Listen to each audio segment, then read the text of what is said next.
I you know, I don't know. I'd love to hear your thoughts about that. And maybe there's a whole other book in this kind of moment, but that moment of kind of catastrophic failure that is the end of Reconstruction. I'm sure there are treatments of history on that, and I don't know them. That's not my area, but I would love to know more about how that was reconcilable, like that the process by which that failure kind of became not palatable, but it was rendered. Like it was, you know, you said, you talked about the whole idea that we could agree on inferiority, and we can agree that you lost the fight. Just talking to the South, we really lost the fight, but we can bond over this inferiority issue. But was it fatigue? Where did they? What was the nature of that?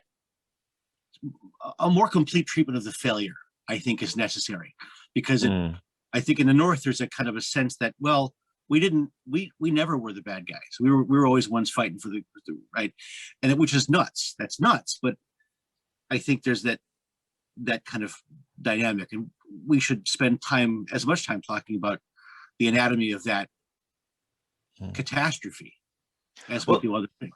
Let me give an analogy. Okay, COVID hit. We were with the program on shutdowns, and we need to bend the curve. So we need to do shutdowns and hand washing and masks and all of that. Let me be charitable. Let's say that we were with the program June through August. Let me be charitable, okay? We were with the program June through August, all right? Okay, then.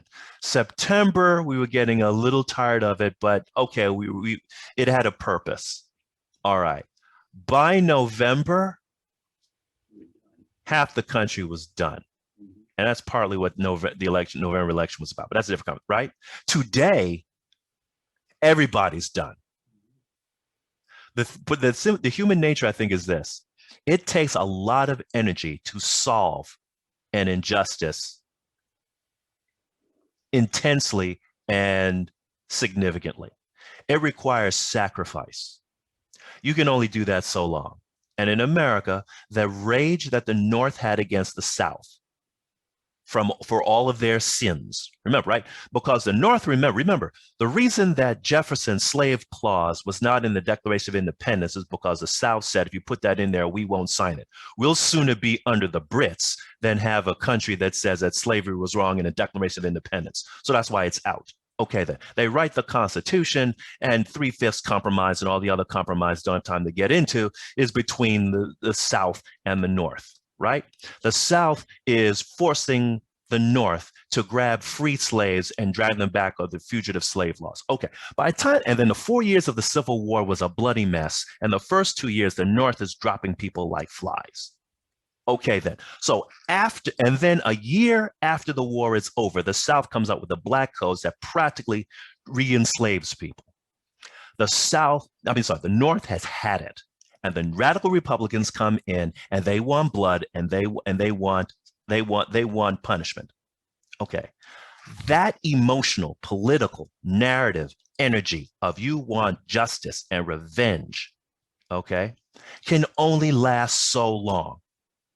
It wasn't like they thought that blacks were truly equal, and that's what they were fighting over. They wanted their pound of flesh. It took 10 years to burn out all that rage.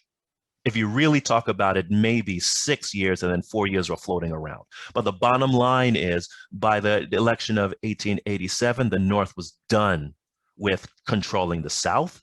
It took too much time, money, energy, political capital, energy, and the South was bouncing back on a couple of smaller elections. All right, then. The North was just done. Now, when the North thought about it being done, as far as the North was concerned, they lost nothing. And so since they lost nothing by saying they were done, and the South won everything when the North said it was done, they found common agreement. And I think they just lost political, social, and energy and rage. And in the end, we're only talking about black people. right? And in the North, we agree that Black people are below white people anyway, because of both philosophical and Christian thinking. You could be there and not feel hypocrisy. And then so they let the South run wild.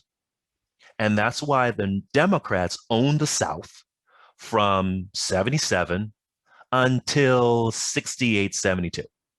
And the reason Democrats lost the South, and it's important for people to keep in mind, the reason that the Democrats lost the South is because Southern Democrats looked at the National Democratic Party and said, are you out of your mind with this equality? The Republicans said, come over to us, and they just shifted. But if you look at voting patterns of the South, it hasn't changed since Lincoln. What changed is the party attached to the general political flow that's in the South.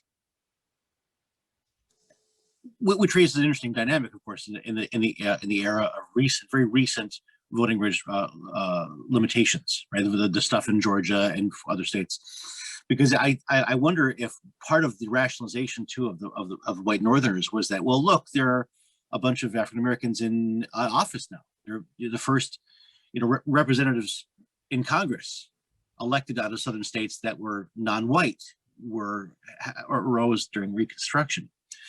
But what changed that, of course, was Jim Crow and land ownership, and all the different kinds of limitations on voter possibilities, right? All voter registration, which it seems like we're back to that same strategy yet again, right? Reverend Warnock wins in Georgia, and then, well, yes, because if you want to go back there, remember what was going on during Reconstruction, right?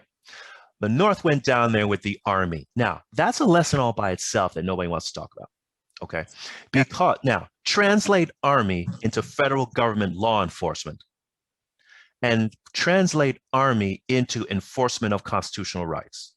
Now, think of army in the 1800s, right?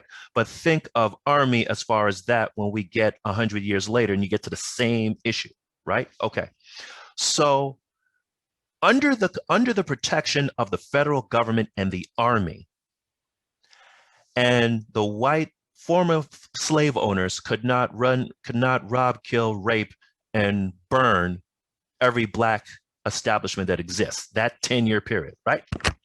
Black people do fine. We're building schools, elementary, middle schools. We're making doctors, lawyers, nurses. We're building stores, economic power, all to ourselves. All right, then. North runs out of gas, leaves. How do they leave? They take the army with them. So now there is nothing physically protecting African Americans, physically or politically. Politically, the Southern Democrats take over. Physically, Klan shows up. Nothing to stop them, because, and here's also one of the reasons that African Americans have issue with policing, is because Klan's members were police officers during the day, right? Okay.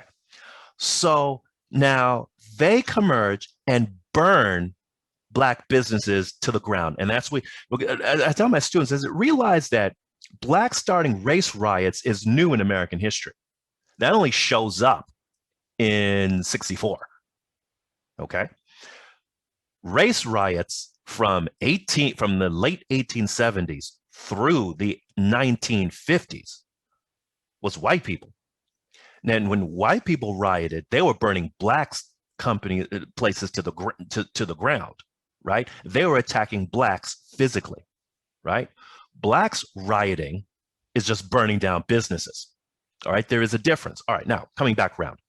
So when the North, representing the federal government, left the South and left Blacks unprotected, the South reacted. Now the reaction is this.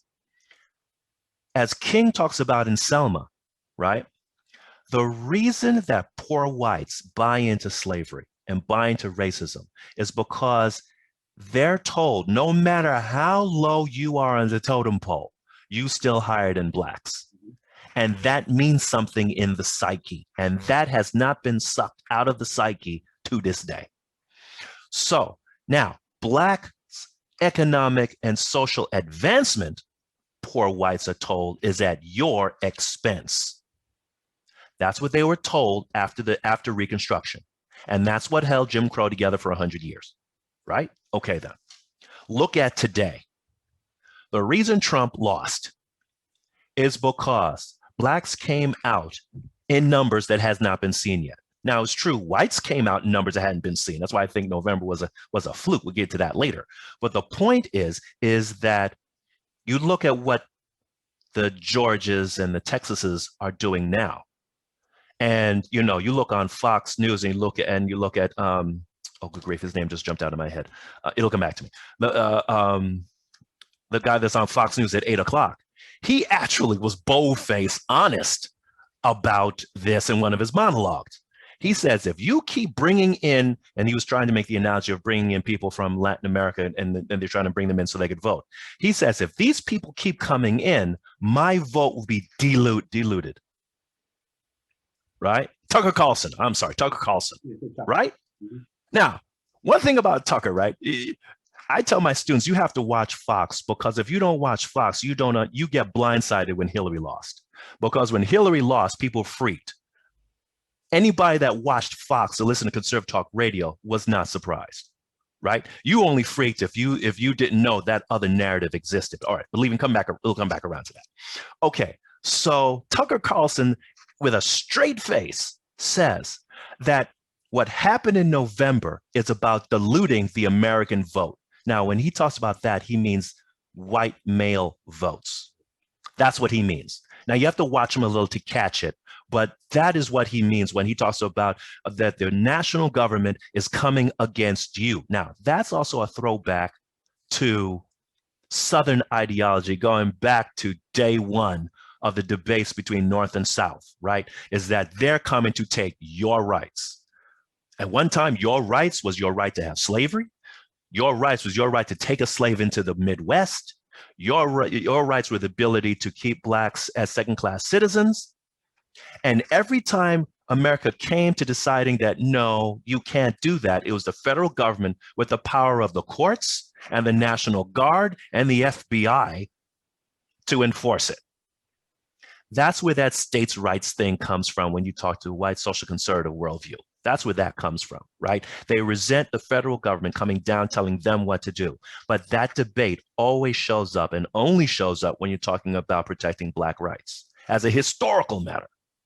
Okay, so it's because that historical matter allows you to understand what is with Georgia now, right?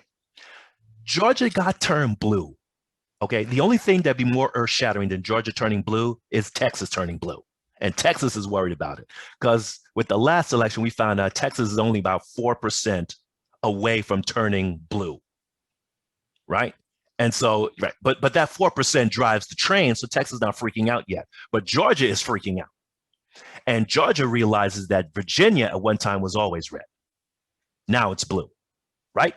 So what they're worried about is their vote being diluted. That's what Georgia is, because African Americans and young people, which is what drove the train, usually don't come out in mass like that.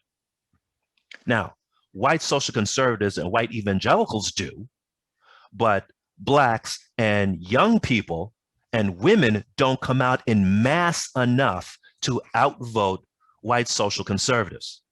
But this time in November, they did. Now, to answer that, they say because you cheated and you robbed Trump blind and all the rest of this. So now we need to change some laws to make some of the things that you did to help people vote. You can't do that again, because if you can take the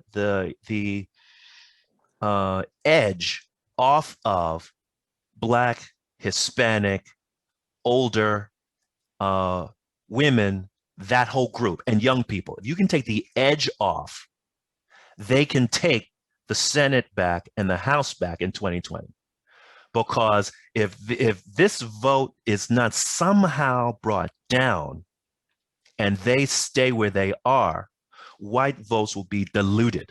That's what they're worried about, right? And Tucker Carlson is one of the few ones that is just bold-faced honest about it and then doesn't run from it. right? That's why I tell people you need to, as much as you can, you need to listen to him because you need to hear what the logic sounds like, because that produces, because when the Tucker Carlson voting wing, along with the rest of the Fox wing and social conservative talk show wing, when they win, certain policies will show up. That is where criminal justice comes in, because it's the result of those policies. Because Reagan, Bush, and then Clinton, and maybe we can talk about Clinton, because Clinton's ability to get away with murder to this day amazes me. But Reagan, Bush, and Clinton together build the modern criminal justice system that we have. And Clinton doesn't get as much of the blame as he should, because we blame Reagan too much. And Nixon, we don't give enough credit for what he created, because he also is part of that new machine. But as far as the modern machine, you got Reagan, Bush, and Clinton. But those presidencies are the result of narratives that produced elections that produce policy outcomes.